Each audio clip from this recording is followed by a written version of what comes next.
5 kupang seminggu pun nak loan juga. Inilah yang anda terperangkap. Nabi dah sebut suatu hadis di akhir zaman. Kalau anda cuba mengelak daripada riba pun, anda tetap akan terkena debu-debu riba. Anda sudah terperangkap. Dan anda tidak akan boleh keluar lagi daripada sistem yang sudah lama dibentuk. Yang paling kuat mencengkam anda ialah, anda tengok di dalam internet.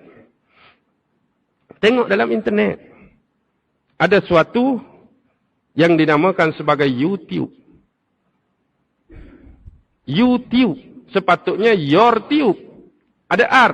Tube anda. Dengan tube ini, anda boleh salurkan information.